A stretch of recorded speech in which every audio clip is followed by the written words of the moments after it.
back, ladies and gentlemen, to Unorganized Play again. We're here unboxing Zombicide the Black Plague. This is Kumini or Not's fantasy-based Zombicide game. If most of you don't know that Zombicide was originally based in modern time, zombies fighting against survivors, using anything from frying pans to rocket launchers and machine guns. Yeah. I didn't know zombies could use machine guns, but... Survivors using rocket launchers and machine guns in order to survive a zombie horde. Very, very popular. Came out with, I believe, two or three expansions. Yeah, there's been a lot more than 2 or 3. Yeah. So now this is the fantasy version of it. This is Zombicide the Black Plague, where you're fighting as a king's army in order to defend the land from a marauding zombie horde. It's a cooperative game, 1 to 6 players, suggesting ages 14 and up. You're killing things, so it's probably slightly mature content. But let's crack this thing open. It's important to note that you don't need the modern Zombicide or any of the Zombicide expansions to play this one. This one is a standalone. You can literally pick this up and start playing with just off this box. So right off the top, we have a very thick, very well put together, nice thick paper. Yeah, from what I remember, it's been a while since we played the base Zombicide, but this rulebook already seems like it's leaps and bounds better than the first one. 55 pages of nice art, of diagrams, of rules. Hey, you stupid, this is how you play it. Hey, you dummy. Then we crack open. I don't know. This is it looks like a slipcase. Ooh, look at that. That's pretty. We'll put this to the side. We're cracking open a slipcase full of what I'm assuming are the miniatures. Nice. Yeah.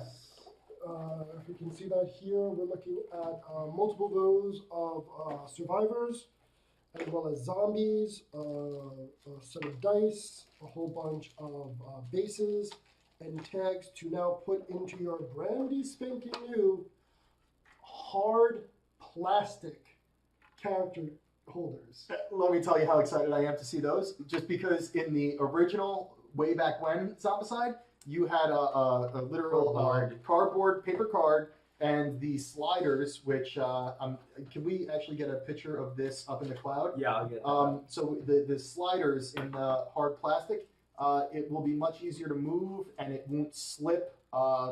We had issues with, did I have that many wounds? Did I have that much experience? The little slider they gave you in the original Zombicide, at least the first printing, tended to move around a lot. It did. So every time you tried to pick up your thing or there was glare, it would just shift on over and you would lose some of your progress. So there weren't a lot of things to keep track of, but if you make things simpler and you make it a little bit more compact, it's better to keep track when you have so many moving parts. And on top of that, they even put the peg holes in here so that you could put the peg components in, like all the trackers. So they made this much easier for tracking. Hodge, you missed the most important part. What's you that? You notice the little grill parts on the top right? Yeah. That's what that's for. Holding your gear cards upright. Wow. Are you serious? Yeah. This is It's literally made to hold up your gear cards standing up straight, and anything in your hand goes slides left and right. in left and right. That is impressive. I mean, like, this is it's just for like a tracking, and this is like ease of gameplay. Yes. This is like not having to do anything. This just makes your life a million times easier and lets you play and enjoy the game. I hope we could get a picture in the cloud of the slider. Character card goes here. Left arm, right arm, or vice versa, pegs to track progress and or damage, and your gear equipment cards in your backpack are a nice little nifty holder there, which is great. Yeah, if we could get a side-by-side of the old and the new, that would be great. Well, it'd just be like a garbage can and then a beautiful bar of gold. And then obviously, we'll put more detailed pictures of the survivors and zombies because you guys can't see this. We're looking at it, but it is a literal box of pile of 2, 3, 4, 5, 6, 7, 8, 9. 1, 2, 3, 4, 5, 6. 6 rows of 9. That's 54. And then you get what? 6 survivors. 1, 2, 3, 4, 5, 6 survivors. It should say it's somewhere on the box. Yeah, I'm trying to find 71 total miniatures. So 71 miniatures. It's a lot. You get a lot for what you're buying here. 71 miniatures. Sorry, I got way too excited about just the tracker. Like no, we know. It's a lot. Um, So the really cool thing is this is a mix of both, regular zombies, looking specialized zombies, which I have pictures of. Yeah. I remember in the first Zombicide, they had essentially the basic zombie, a fast zombie, a really tough zombie, and then like this Megazord monster zombie. It was all roided out. yeah, and about So I'm assuming it kind of follows a little bit of that. from just looking at the side of the box, we're looking at a fatty, a walker, and a runner, and then we're looking at the 6. Actually, these will be good pictures to put right we're up in the looking cloud, at right on the side of the We're box. looking at the 6 characters right here. And then these just come in starter, and of course, as always, you can enhance your game experience, buy a couple of those extra. I know they had a lot of guest artists too that do kind of specialized boxes where you get different heroes or different types of heroes in there. So if you don't like the initial 6 you get, you can always try to get a couple of others. But I feel like with just the original box, you're going to have a lot of game experience, good couple playthroughs before you decide if you want to expand or not.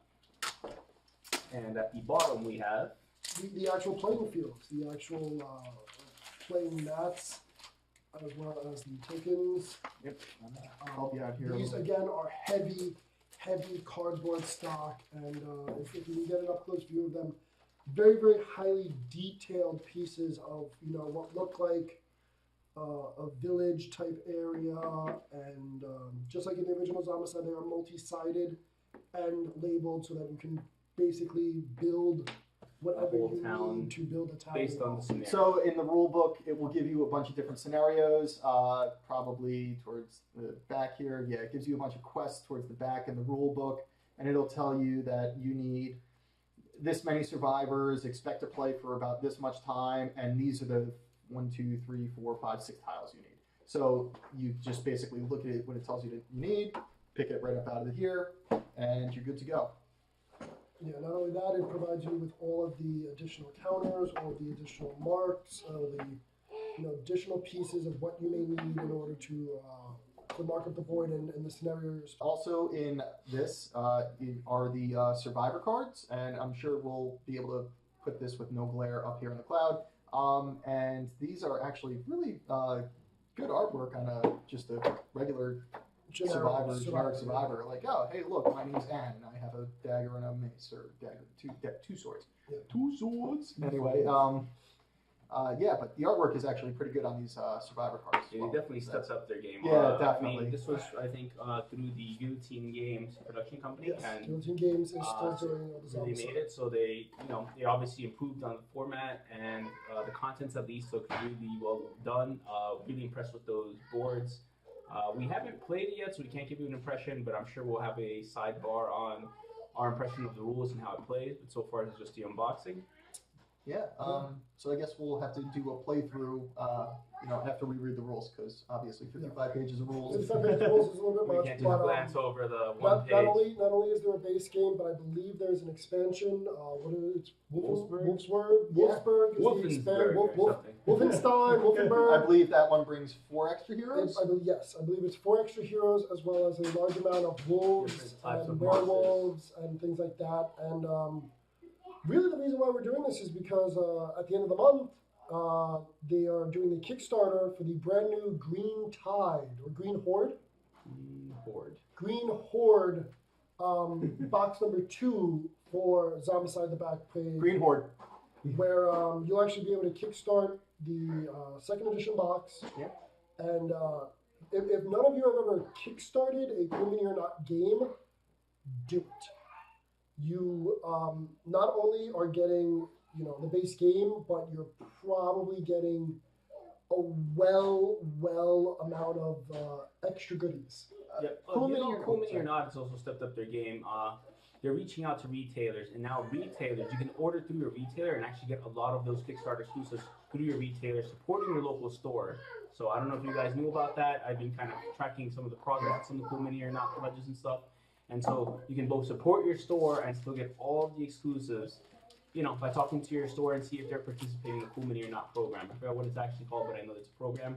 Talk to your retail store, support your store where you game at, and you get some really cool Kickstarter exclusives at the same price. Yeah, I was actually going to add, Cool Mini or Not's great at adding in exclusives and, like John said, extra goodies. You'll get alt poses, extra guys, some crossovers to play in their other games.